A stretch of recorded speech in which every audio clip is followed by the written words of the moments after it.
tank blitzers, it's a Littlefinger. Hey, today doing full tank review on the STG. This is a Soviet Tier 8 medium tank, super low profile, rounded turret, big 122 millimeter gun sitting on the back of this tank with 5 degrees of gun depression. It hit hard, 400 alpha, but the pen on it is pretty weak, as is your damage per minute numbers. We'll get into that in 1 second, but first let's jump into the store, and you will see here multiple ways to get these containers, either with cash or with gold. 5% drop chance. You will need to get 30 charms if you aren't lucky enough to get that 5% chance. So that is a lot of containers. And the interesting thing to note is the lower the number of containers in the package, the better the deal is. So a little bit differently done this time around, but if you're super unlucky, you're going to have to buy 30 of these, just like I was, and I don't even want to think about how much gold it cost me. So typically I would talk about the equipment and my setup first, but what I wanted to point out is this tank has the exact same gun as the T-34-3 statistically, outside of 5 millimeters of pen difference. So if you are familiar with the T-34-3, the Chinese medium premium, you know how this gun handles with 1 second aim time, dispersions up there at 0.389, and there's that 5 degrees of gun depression. Um, the tank that you could also compare it to is the hard-hitting Chimera, a 440 alpha.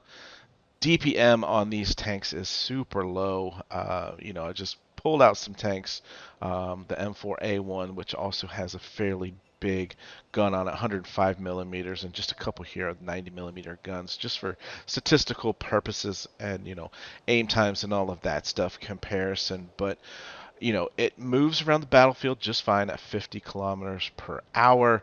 Uh, Traverse speed is great. Look at this, 50 degrees per second. Um, but really, the tank is its armor and its gun.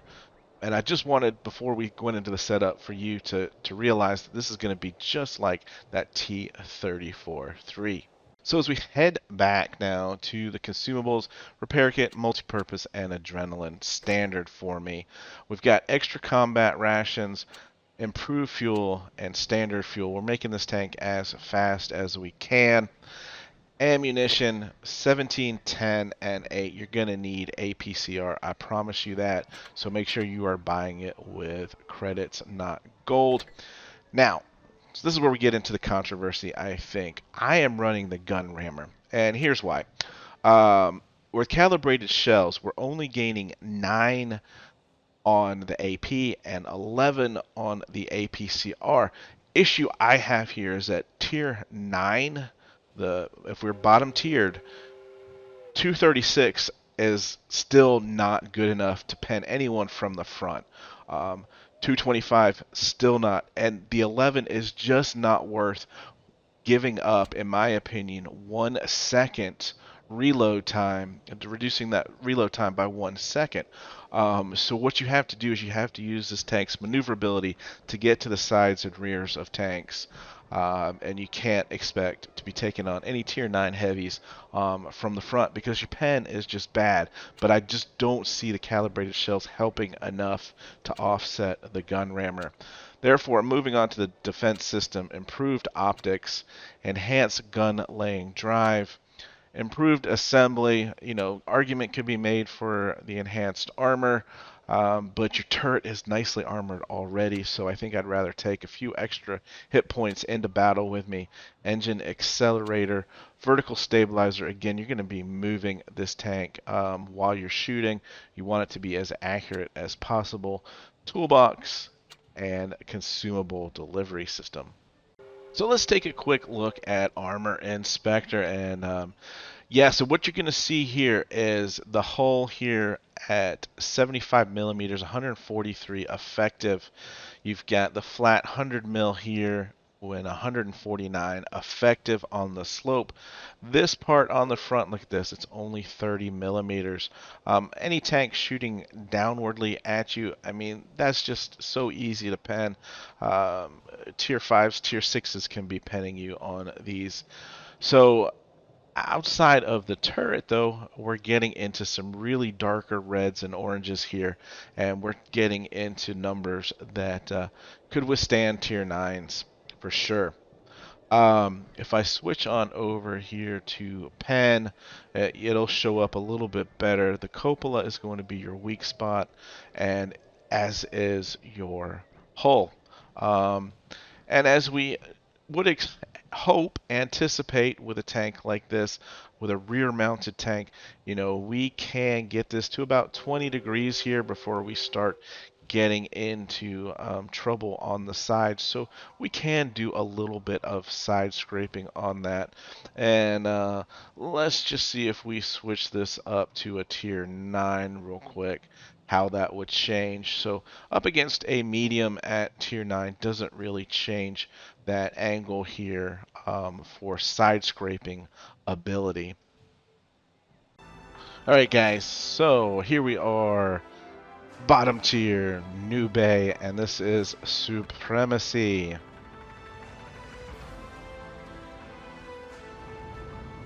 All right, always good to wait and see what your team is going to do. We've got M103, T30, Indian Panzer, Scorpion, T44, Tiger 2, and a Tiger 2. A pretty formidable lineup, if you ask me. So, what I decided to do here is it's looking like our team is going heavy, that I would try to get up onto the bridge here and get some shots in if anyone were to cross over from B to C. And if not, then hopefully I could find an escape route if half of their team ended up going this way. So, here we go, trying to get into somewhat of a little bit of a potentially side scraping. If I could angle to the left, perhaps, like this. If anyone crosses over, and here they come. Here comes the Tiger. First shot in.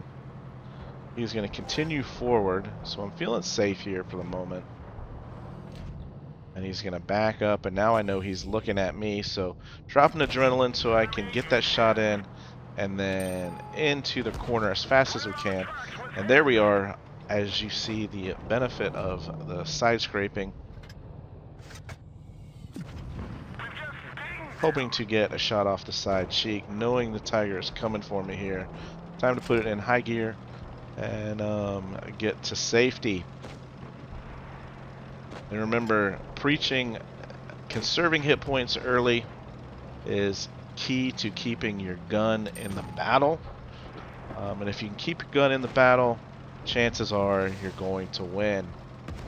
And, I was feeling kind of bad at this point in time just because I know I'm not being effective, and our team is starting to drop like flies.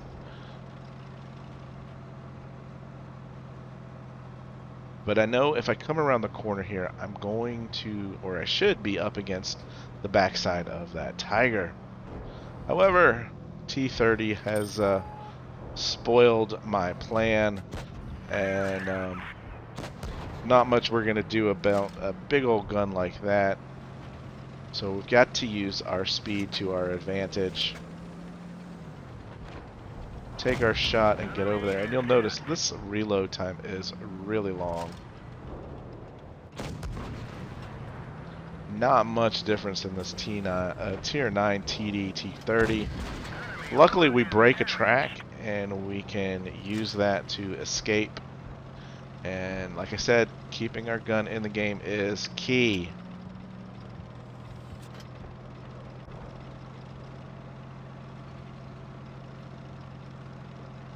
So we are on life support, but it is still a very close game. I can come back around T30, finish him off. Nice. And we've taken a 2-tank advantage. At this point, T-44 would be nice if you just backed up.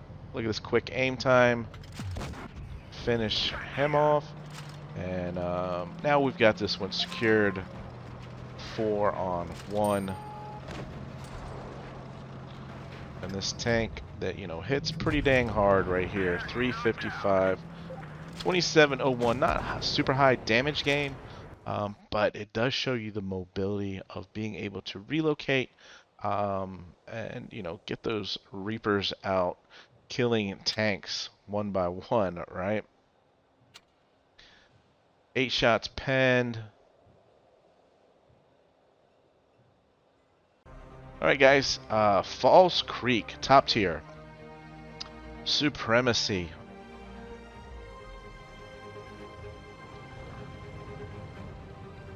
And looking at the lineup here, I'm thinking, you know, we've got the Leo, P-43, and Eagle, T-49 are most likely all going to be up at A. So as long as I have support over here, I'm okay. Top tier, I can get into some decent positions using my low profile and hopefully getting some bounces. Look at this turret, how fast it turns.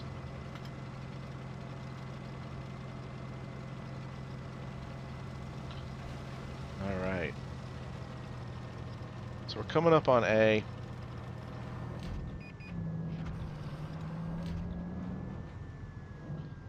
There we are, hull down, trading with the Leo, except he can't pen our turret. So, first shot in. Where is this Eagle going? Don't think you really want to be in the middle of B on this map.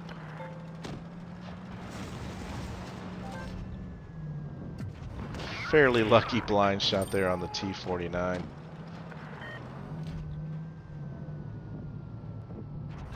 He is going to back up and got to go help our teammate over here.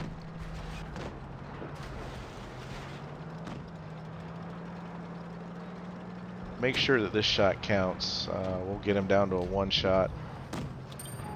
Or finish him off. Yep, finish him off.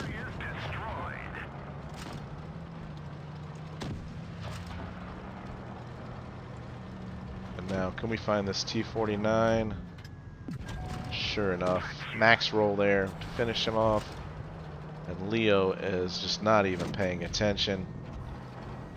Was lining up an HE shot here into the back of the turret, and it just turned just enough. But let's try to face hug him as much as possible, and see what's going to happen there. Interesting how I backed up, and all of a sudden that turned red. But no worries. As long as I'm face hugging him, he's going to have a real difficult time penning us. And we finish him off for kill number 3. So, yeah, so there you go. Well, face hugging on this tank certainly works well, especially on high profile tanks with their guns up high. And poor old Tigers. Not much you can do in that situation. We end up with 2,500 damage and 3 kills.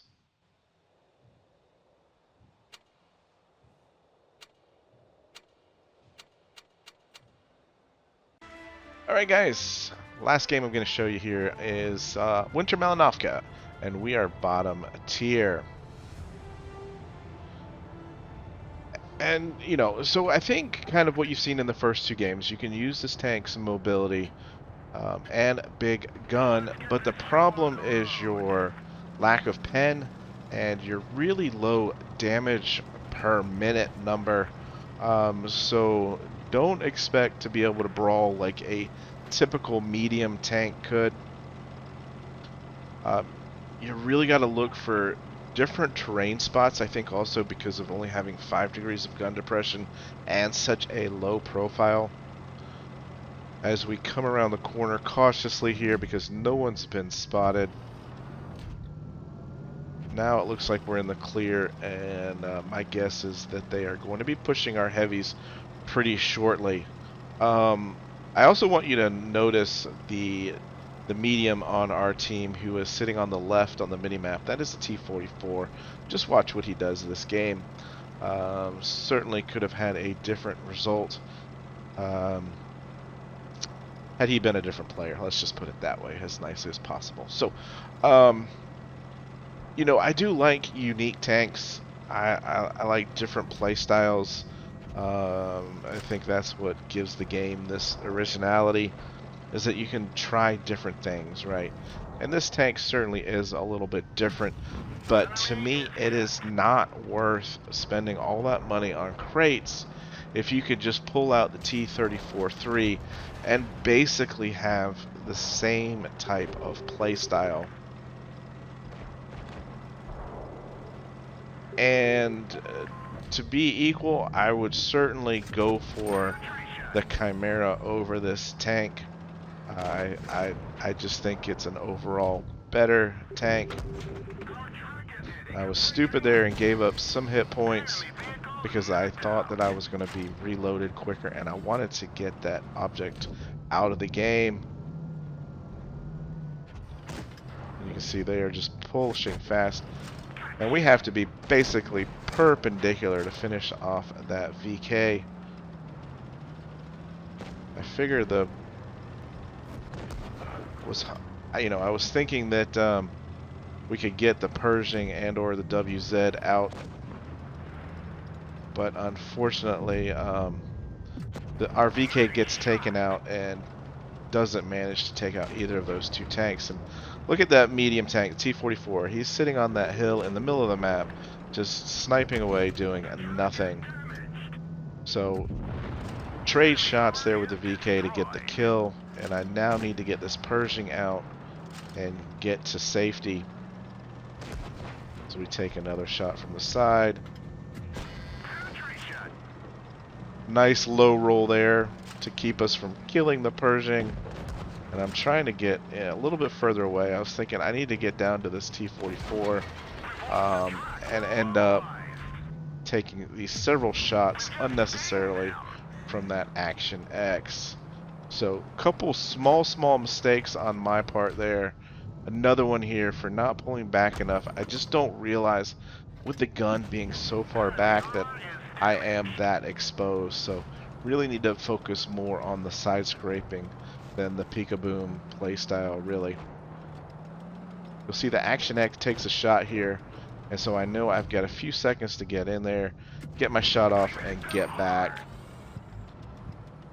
I drop adrenaline. He is rushing towards me. We'll switch over to APCR. We've got to get this shot to go in or else we're dead. Alright, so he's finished off. It's 2-on-2. T-44 is still sitting on the stupid hill.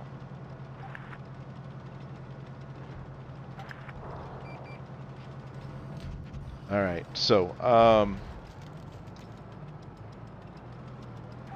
we've got a tier 9 Maushin, which you know I'm going to have a hard time penning. And a one-shot T-54 who I just can't quite get to because my tank is too low. Alright, here comes T-44 rushing in. You just watch this. He's going to see that Maushin. He's going to freak out, put on the brakes, and hit the reverse. I'm like, dude, seriously? I mean, if nothing else, get up beside him and stay perpendicular to him and shoot him and make it difficult for him. Or if not that, then leave him there and go circle around and get that T-54. But you'll notice that he can't even pen the T-54.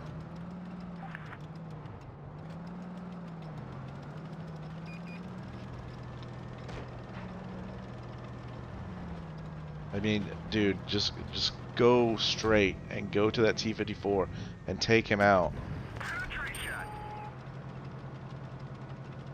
And I'm just so cautious because I know I can't take a shot from anybody.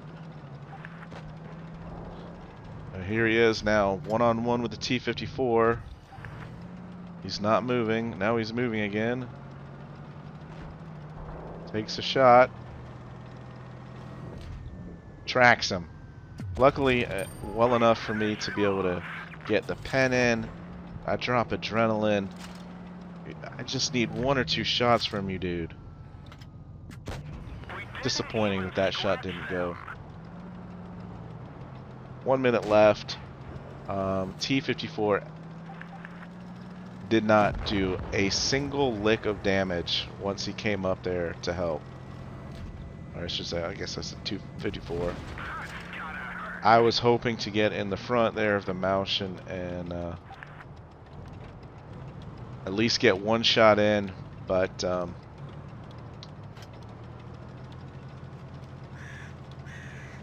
it's not to be. I can't pen this guy. I've only got 2 APCRs left, and it's really difficult with this rear-mounted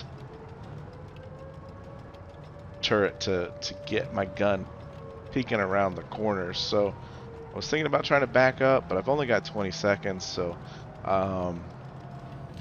he's just not giving me anything.